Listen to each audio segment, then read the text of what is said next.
Well, I could start with a question to Jean-François,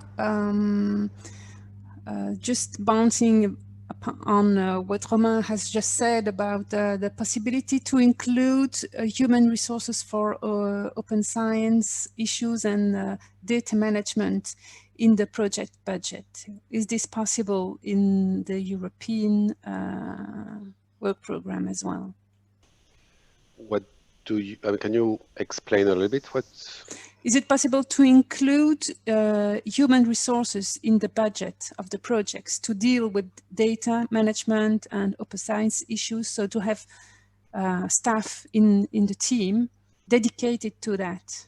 And yes, I think this is already the case in H2020, or did you have some issues with that? No, just a question.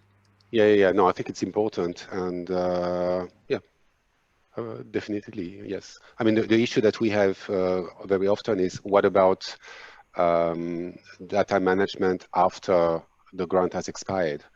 And so this is where we say, okay, this is an issue that has to be addressed in the DMP. This is why you have a DMP. If you need some money, and you will certainly need some budget for the curation of your data after the grant has expired, you know, discuss this in the DMP and try to identify the solutions. This is why we ask for DMP. This is in order for nobody to be taken by surprise with the issue of the management of data. Okay, thank you for this. And we have also a question in the chat. Dear presenters, could you please recommend open access courses? For example, how to conduct quality research studies or apply to the programs for PhD students from the universities of low middle income countries. Can you recommend any open access courses? I mean, we had a few years ago in the Commission funded a project that we heard from one of the speakers, Foster, that was even renewed for a couple of years because we saw that there was a need to train also ourselves and our own people, because we need also ourselves, a bit like you, we need to train also the people in-house, so the project officers. So we had Foster that has some modules and which I think is nice, but it's certainly not sufficient, and it's more global. But at least we started with this. Yes, I myself could recommend the courses offered also for free by IPR Help Desk, which is also supported by the European Commission, which is especially a very good start for the beginners, but they have also more advanced courses for the research data administrators and on the IPR issues managers. So I would recommend the courses of IPR Help Desk. But if I may say so, I think attending a webinar like this one today is great. I mean, I really enjoyed it because I learned lots of things. And I think that the format also that we have been obliged now to use allows also for much more flexibility to have more academics following some interesting trainings. And for me, a webinar like this one is part also of the training, and it's very good.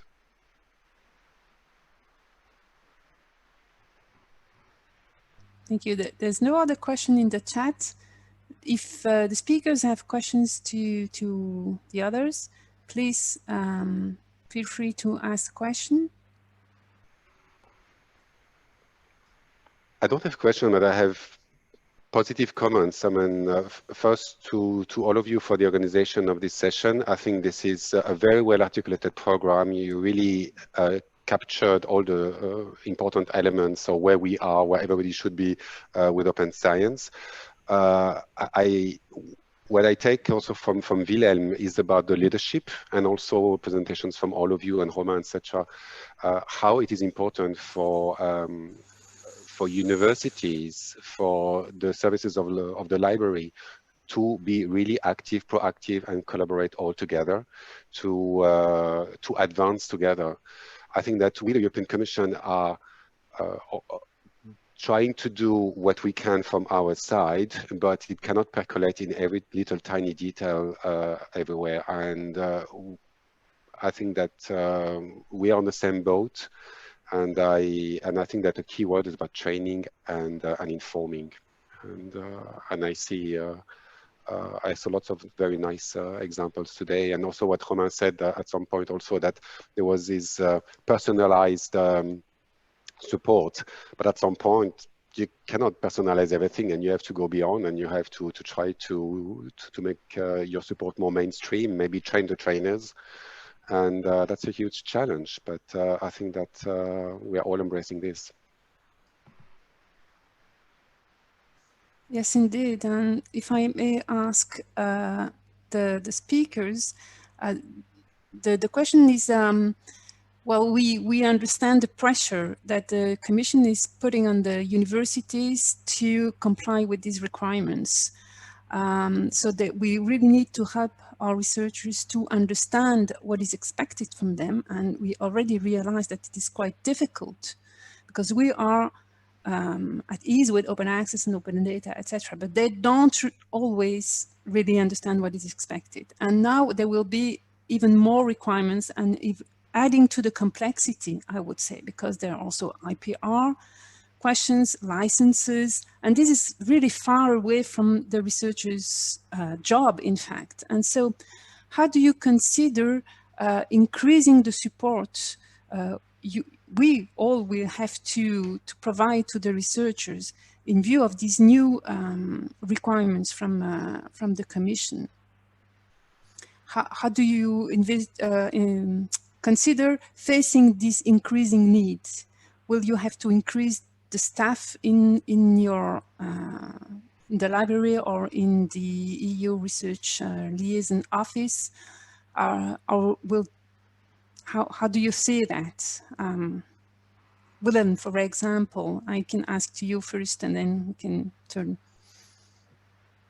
I think you really have to be flexible. You have to have staff that are committed to those questions, and then they have to work in a way that don't take that much time. I think, as Roman said, you have to make it more simpler and easy for the researchers to understand and help them. We can't help them, everybody individually, but have to mainstream our messages and try to help them in the best way. Because it's hard at the universities now. It's the incomes are coming down through the pandemic and things like that. So it's hard to ask for more staff. Yeah, I will say more or less the same thing. I think we need to make data management more mainstream than we've done in the last few years. And I would say, I think one of the challenges is clearly to increase the staff dedicated to open science support as well within the institutions. And one of the very important thing as well is that as much as possible, the different funders align their policies. And I think the Plan S perspective is quite good in this approach. And I think it's really important that we can convey more or less the same message to project coordinators, whatever their funders are. And in France, we are quite lucky because we really have the ANR funds really most of the projects, and which makes that we don't have that many national funders. But it's really important that the different national and the European funding have the same rules as much as possible, and I think it's quite good. And I just hope that for France, because we had a law specific dedicated to open access to publications, and this law was based on the H2020 requirements about the different period of embargoes, and hopefully France will be able to change this law and to adapt it to the new rules to make sure that researchers can archive their publications into open access, whatever their contract is and whatever their journal policy is, because this is clearly the biggest challenge in front of us. Yes, indeed. Copyright is a big issue. Any other comments from Anna, maybe? I was wondering how to answer this, and I want to say that the library staff cannot be expanded with no limits. We don't go into the model when a new set of duties means creating a new unit, new department, and new team. It must be that we cover all these new responsibilities with the staff we have at present, maybe smaller one, because the future is unsure in general. So the question is, maybe there are some activities we can stop. What library is able not to do anymore because maybe it's less needed by the community. And it's general question of flexibility, how to squeeze this new duties, new obligations into existing library structures and existing departments and sections and teams. And as I said in my presentation, I firmly believe that librarians are capable to be as flexible as the situation needs. So I think that it's huge work before us, because sometimes it's also a question of imagining what we can, what activities we should accelerate, we could specialize into, and what not to do anymore. And I think it's really important to cooperate within the university administration. You can build up teams that can work together. So it's not only the library, it will be the grants office and the IT department, the legal office and things like that, that we work together. I think then you can streamline it better and you have more competencies. So you won't have to build competencies on each department. Yes, indeed. This is exactly what I presented that we do at Université Libre de Bruxelles, because we are first front line where researchers can put questions about speaking about research data management, but we certainly have to collaborate. We have very close collaboration with the Department of Libraries, but still also with the legal department, with technology transfer office, with GDPR team, with so then indeed it's impossible to work alone. Because, but then it's also important to know to whom to address. And also, speaking about personalized advice, I know it is very difficult to manage from personnel perspective, and certainly at our university also we are understaffed. But still, questions from researchers, they are personal because every project is individual, but still their questions are somehow general. So you can have pre-prepared answers, pre-prepared templates, just set of answers that are applicable in many different domains. So this really saves time, and you really have to invest less time to give personalized advice, because sometimes answers are very similar. But I think still for researchers it's important to treat them individually, and that they feel that they have support and that they are not alone. Okay, so if there are no other comments or questions, I would like to share with you. I'm not sure whether it's more a comment or just whether it's a question or just a comment, but I was just wondering whether you have encountered actually that the researchers shared with you some kind of anxiety on the side of their side concerning the desire to disseminate their scientific results as wide as possible, to which and putting their publication in an open access repository immediately will be actually the easiest and the fastest way to reach a wide audience. But on the other hand, they say they feel a pressure to publish in the high impact journals, which often offer only a hybrid system of open access to scientific publications, and if the golden open access is offered, it's very costly. So my question would be, is there any way to reconcile those two goals? I mean, the full and quick open access to the publications through the repositories and the need to publish in the high impact journals which not always offer open access options and hinder the compliance with the requirements of on open access set up by funding agencies, including European Commission?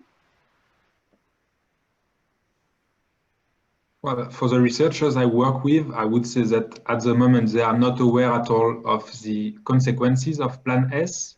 So I think that with open access to publications, they don't feel so much pressure at the moment, but I think they will understand better in a couple of months when this will start to be implemented.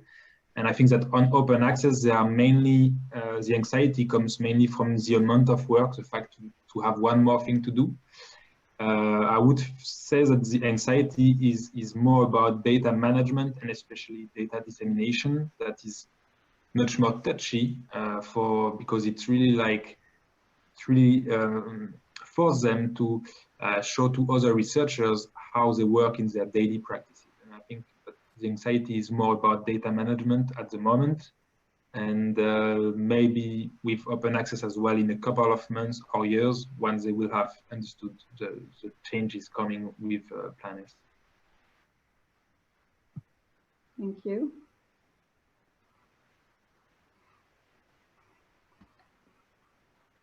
Any other comments on this? Yeah, I think there is anxiety.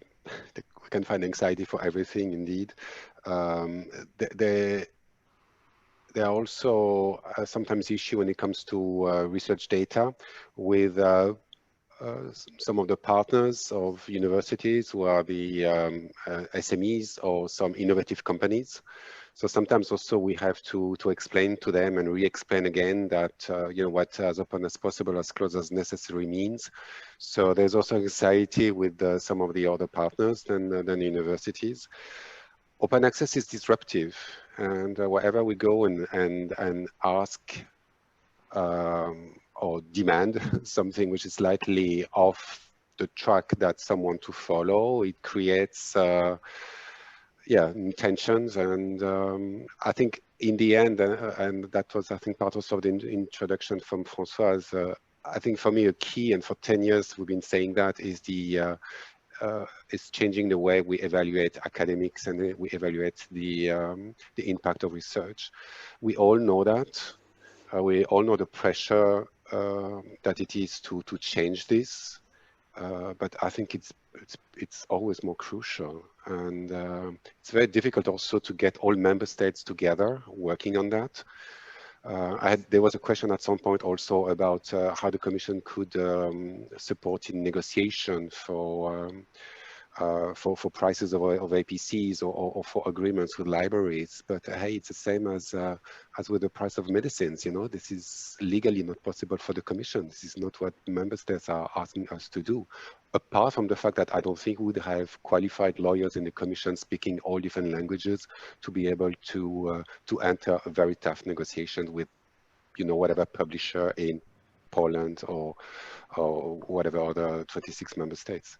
So so the key is really to progressively change the evaluation of academics, and for us also as a funder, the way we evaluate ourselves as a successful or not successful funding program.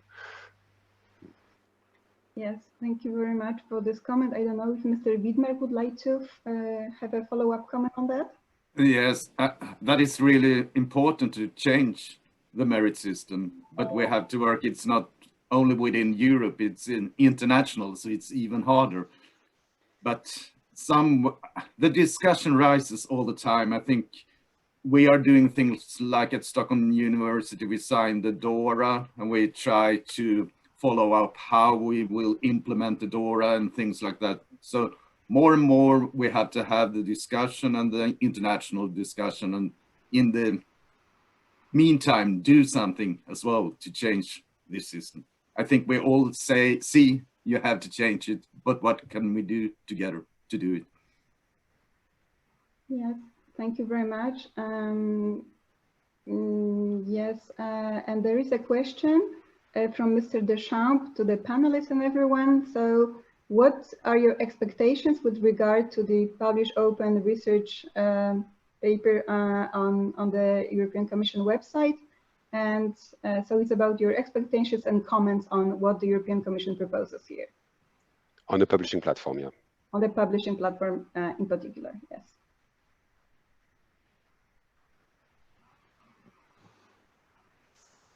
Okay, of course, you have to first look at it if you haven't yet.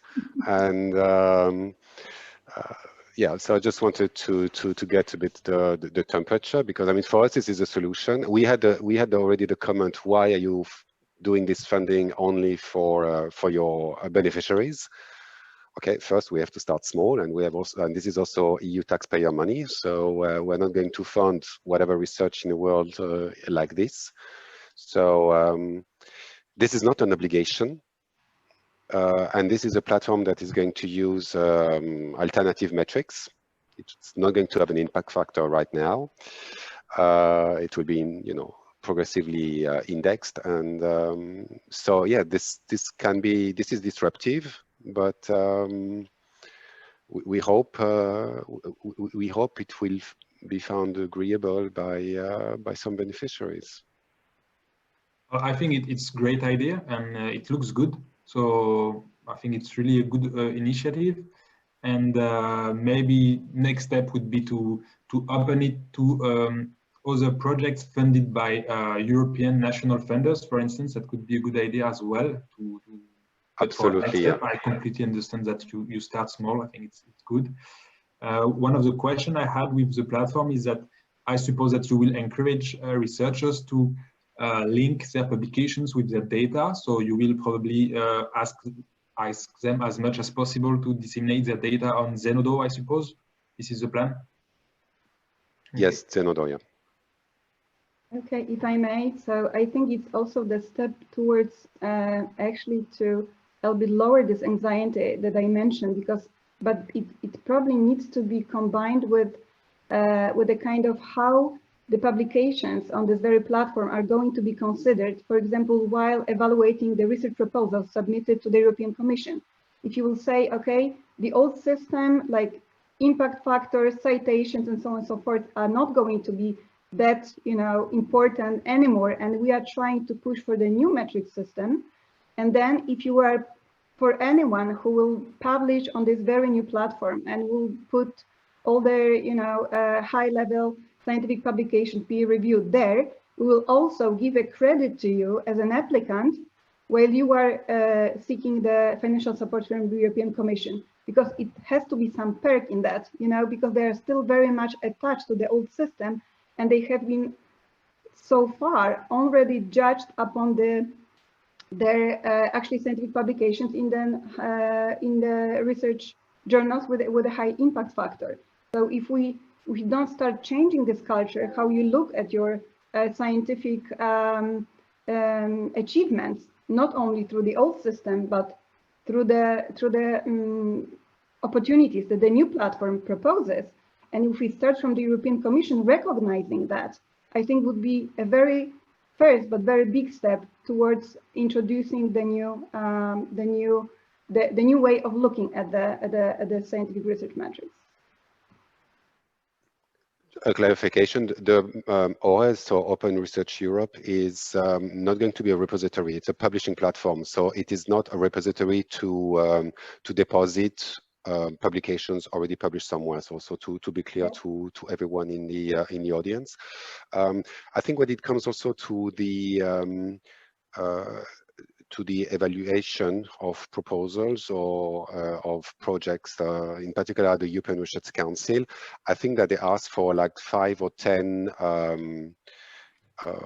publications that the applicants wants to propose as the most valuable or the most impactful. So it's not necessarily, a list of hundreds of publications.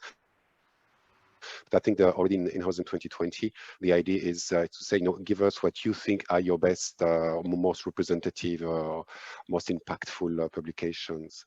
So I think gradually we try also to incept this idea of quality and over the quantity. Yes, but we need to remember, because I'm also helping with preparing the proposal for ERC grant, so I don't know the requirements. So it's definitely not about the quantity. It's like select your best and propose. But we know that on the evaluation panel, that would be also researchers, that are trained according to the old system and they will value most the high impact factors publications. So that's why because I'm assisting with the selection process, like, what do you think? What would we should put here? What would be the best solution? Is it like, and the questions are like, do you believe if I put the publication I believe it's the best in my, so far career, but it's not in the high impact factor, it's an open access publication, and they say, okay, or is it better just to put, the high impact factor one, because I can only select 5 or 10 depending on the progress in your career, and they usually choose to behave, I would say, like go with the flow, what's expected. So if on the other side are people who will judge me on my publication, the high impact factor, this is what I'm going to present in the first place. So this is how it works so far. Yeah, absolutely. And that's why when I said that basically the writing is not on the wall yet, it's still a work in progress. Part of the work also we have to do is to provide some training or some guidance to the evaluators of proposals, and also to translate to them what are our requirements and what are our standards. So we're still not there yet, but we still have a few months to go to really define open science from A to Z, from the evaluation with also the evaluation of evaluators to the monitoring. For instance, what we would not like to see is if in some proposals they, of course, are going to present, how the DMP could look like, etc. But we don't want a proposal to promise the moon and say, oh yes, of course, the data will be open, etc. And then 6 months after the project had started, just like, no, as open as possible, but as close as necessary. We realize that, we have to keep some data embargoed or closed, etc. So to have a dichotomy between what, could be promised and maybe be evaluated more favorably, and the reality that, no, of course, the project evolves, and maybe there are some good reasons indeed to keep some data closed, despite what was kind of promised in evaluation. So we have to think about all the cases and be sure that the evaluation will always be fair and be coherent. It's a big challenge for everyone at every level. Yes, and maybe my just last question would be like, would you consider to include this new approach about the research metrics in the briefings of the evaluation panels and the experts? Because otherwise we'll never reach probably the level of the recognition we would like to have. Because if we all believe it's right and we'll follow those recommendations, but on the other hand and on the other side will be still, researchers who will be following the old scenarios, and they will not be briefed by the European Commission or ERC in an appropriate way. They should be looking for the most valuable publications, not necessarily only, the old-fashioned way to look at it. Then I believe we may not reach the targeted goal. Yeah, I mean, this is, there's always a balance to find. When you ask independent experts to make evaluation of proposals, they have to understand, to be in a frame, which is our frame for Horizon 2020, for Horizon Europe. But well, we cannot be dictators and tell them it has to be like this or like that. We were thinking also for Horizon Europe to ask, for instance, for 5 best publications for them to be open access, so that also evaluators at least can have access to them. So, but we're still discussing on this. But yeah. I see there's also a question, maybe about the DMP. Will there be a more systematic reviewing of DMPs by project officers? It is frustrating for researchers and the support services not to have more feedback about it. That's part of the discussions we have with our colleagues, in particular from the Research Executive Agency, who are also overwhelmed with lots of information to digest and to process with the many projects that go through their hands. Yes, there are discussions to maybe train them, and so that they be able to assess a DMP, but also maybe to be supported by some experts, just like for evaluation, to have some panels also that would review the DMPs, because they might be very technical, and our project officers, although usually also academics by background, might not have necessarily the skill to read the DMPs and analyze them. So yeah, maybe a possibility would be that we're exploring would be to also to have some budget for that, to have some evaluations for the DMPs.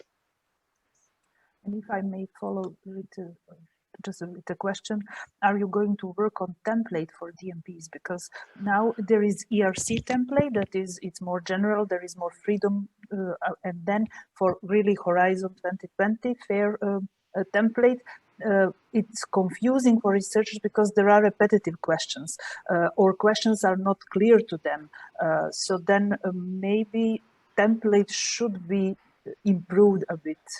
Yeah. Are you going to work on that, or it's going to be the same template? No, we are working on this, and this is giving headaches to lots of the colleagues. You know, whether also to have DMP on lines and what kind of model to follow. We have to again balance a certain simplicity for the beneficiaries. You know, to not to be too disruptive. You know, if they're used to workable templates and, you know, a very efficient way of working, why should we force them to another kind of template? On the other hand, we have also to facilitate the reporting for the project managers and also for our side for the project officers. So having templates would really help at the level of the reporting to have things more automated.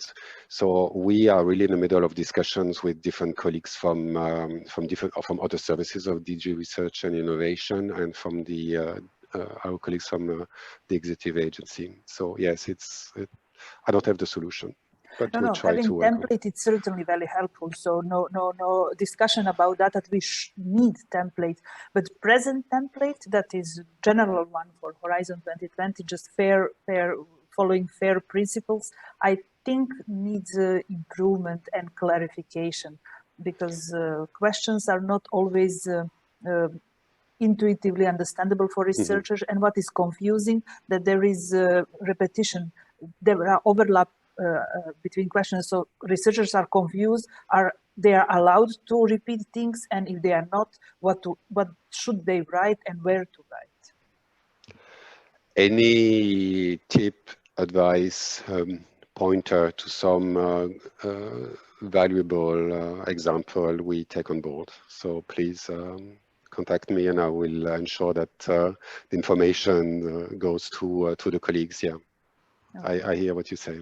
It's very difficult for us because, I mean, if we, you know, cite, you know, Wellcome Trust or whatever, okay, fine, you know, some work on one field, more or less big, but with the Horizon programs, it's, you know, from Earth observation to social sciences and health. I mean, it's very different type of data and very different ways of addressing the issues unnecessarily to address in good data management. Yeah. Okay. Thank you. No, thank you. I have a last question about the European platform to Jean-François as well. Will the articles considered as peer-reviewed, will they constitute some kind of journal that would be then indexed, like in databases such as Scopus or the Web of Science? Yeah, that's the idea. It has to give a little bit, you know, we have to give a little bit more time, like 6 months or whatever. But yes, at the moment it's going to be like this big platform. There are still some search tools that are not functional on the current platform now, that was released yesterday, which is the connection with the Frascati manual for the different fields, and also the Horizon 2020 topics. But yes, we would like to have progressively, when we have enough, you know, a kind of aggregation to try to make this a little bit more editorial. But yeah, there would be the possibility, yes. Okay, I think that would be very attractive for researchers as well. Yes, yes. I mean, the idea is to play with the metrics, with the DOIs, and etc. I mean, to try to again, you know, to aggregate. There are also some discussions to see how we can relate when there are some data with EOSC, and I mean, we're working with a company that was selected as after two processes. I mean, the first one that failed and the second one that we had to reopen. That has some experience. Of course, we had some criticism, why this company and why not others, and why not also going more with open source. But hey, you know, we had to evaluate what we had, and I have to say that it's a very good and intelligent collaboration with the F1000, and I think it's quite a interesting job for them too. And so let's see. It's a contract for 4 years. I mean, we have 4 years, and after, you know, before the end of the 4 years, we can see and you know, reopen the contract and see who is going to follow this up. It can also be given back to the commissioner. We can also see with our Office of Publications and see whether, you know, after 4 years, if they are ready to take on board the technicalities and also if we can add some editorial facilities that at the moment we don't have in the commission. That's why it's done by F1000. Okay, thank you very much. And since our time for this webinar is over, I would just only like to conclude that there is a clear need to give open science and open access attention and recognition it deserves at the level both of national and institutional policies and the close cooperation of the librarians and the EU research liaison officers and other university services on raising awareness about the benefits of open science and open access, the requirements of the research founders, and to work together on individual support to the researchers throughout the lifetime of the project. And I will give the floor to Françoise for the last word. Thank you. I can only agree with your conclusions and insist on the support that the researchers will need in understanding the issues, not only complying with the requirements, but it's always easier if they understand why they have to do it and how it is beneficial to them. So yes, indeed, we still have some challenges ahead. I would like to thank you, all speakers, for joining the webinar and all the participants. And I hope to see you on board on next UNICA webinars. Thank you very much to all of you. Yes, and have a nice afternoon. Bye-bye. Goodbye. Thank you. Bye. Thank you very much, everyone. Thank you. Goodbye. Bye.